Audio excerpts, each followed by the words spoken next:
Hey there, hi there, oh there, fellas. How you doing? How you doing? I just wanted to drop in today. One, good evening. Another late upload as I have been insanely busy lately, but that's all right. I wanted to come in and talk a little bit about the whole situation that is going on over with the foodie industry, I guess you could say, and influencers in general, thinking that they are just like the most deserving and entitled fellas on the planet. All right. So let's go ahead and take a look real quick about what I'm actually talking about. On the screen above, you can see, or I guess on the screen with me, you can see right here this bakery. It's called JLP Bakery, or Pastries, my bad, right there. JLP Pastries, JL Pastries Bakery, and Glamorama. Glamorama is this young lady right here who thinks that it is okay to bully small businesses into forcing them to get free products. And this is not anything that's like, new. It's been happening for, I guess you could say, like 2 or so years is whenever I started to see that it was like a huge issue, and more of these influencers are thinking that it's okay to DM these restaurants and do collabs with them for free food, free drinks, all in exchange for a post. And usually that's fine. I'm sure that restaurants do that all the time. But the issue with this one is it came with an abundance of blatant lies. This Glamorama lady DM'd the JL Pastries and told them that she would be willing to go to their restaurant in exchange to waive the cost of some of her meal, if not all of her meal, and waive the gratuity, all in exchange for a post online to get them a little bit more exposure and a little bit more, um, you know, traffic in their restaurant. And the JL Pastries responded by stating that they just didn't have it in their budget right now to do something like that. They can't afford that, and that's totally okay. Like, businesses don't have to collab with creators and everything. They don't have to, give away things for free. Like, even if it is a promotion, sometimes doing a collab, they don't always have to give the food away to most creators for free. And a lot of creators are in it for the love of the game, bro. They're just foodies, bro. They're like me. You see these chubby cheeks, son. You see these chubby cheeks, bro. You think I'm not a foodie? You don't think I'm gonna get out? You don't think I'll get out there and eat, bro? You don't think I do that? Nah, man.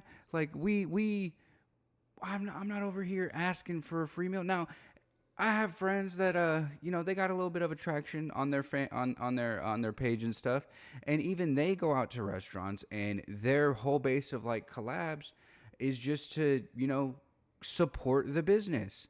And yeah, sometimes the business gives them free food and gives them free things, but it's not like a mandatory thing that they have to do.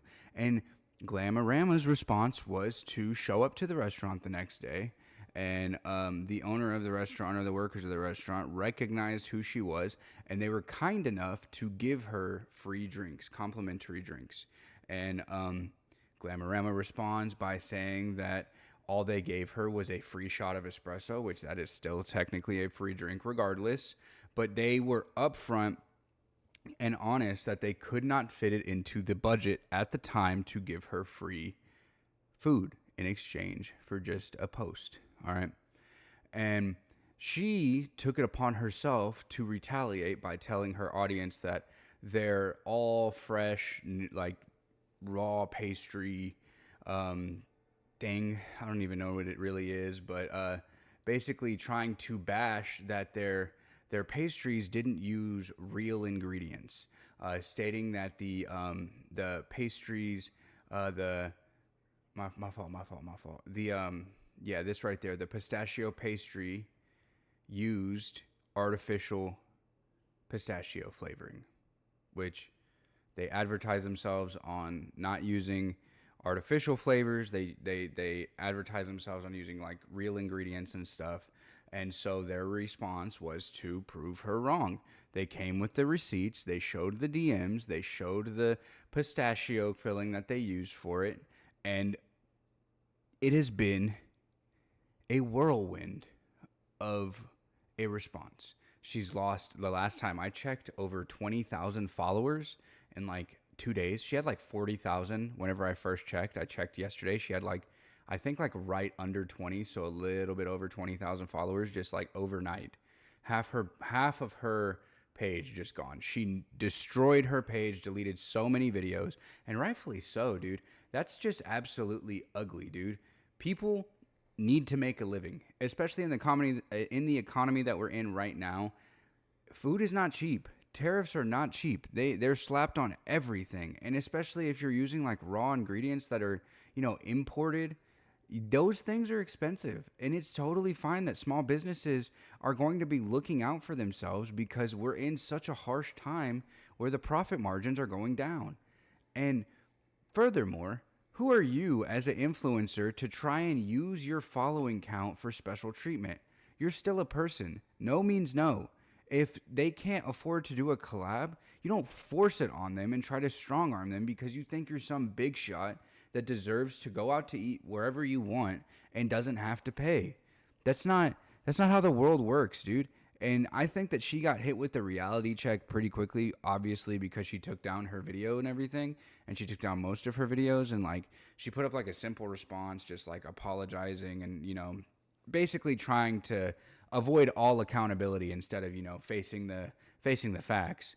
But we're seeing this in today's influencer, I guess you could say, landscape. My bad, I can't think of the word that I was trying to use. But like we're seeing this with like a bunch of influencers that they think that they're just above everybody else because they have a big following. And you see it in like the movie industry where they're replacing well established actors with these with some influencers that I just have a high following count, or like celebrities that just have a high following count, and it doesn't make any sense. Like they're out of their mind. The movie thing is kind of like been going on in Hollywood for years, but for these smaller creators, bro, you have 40,000 followers on TikTok, dog. You're not Shia LaBeouf. You're not Morgan Wallen. You're not Drake. You got 40,000 followers on TikTok, big dog. Pipe down. Even if you had 100,000 followers on TikTok, pipe down, bro. I swear, it's like these people get a little bit of traction and they just absolutely lose all sense of what it means to be a respectable human being. And maybe, all like the fame that she was getting is going to her head and like really showing who she naturally is. I guess that's probably the worst case that happens with all of these. But it's kind of sad to see.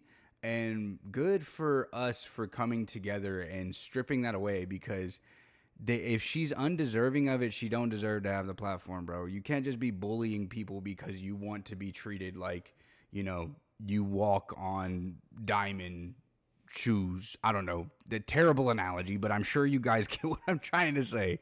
Anywho, I appreciate you guys for stopping by the channel. Drop some comments on what you think. If you've seen the video, or if you've seen like the response and everything, like let me know what you thought about it all. I try to respond to as many of you as I can in the comment section. As I always say, try to be kind, my friends, and I'll see you guys tomorrow. Peace.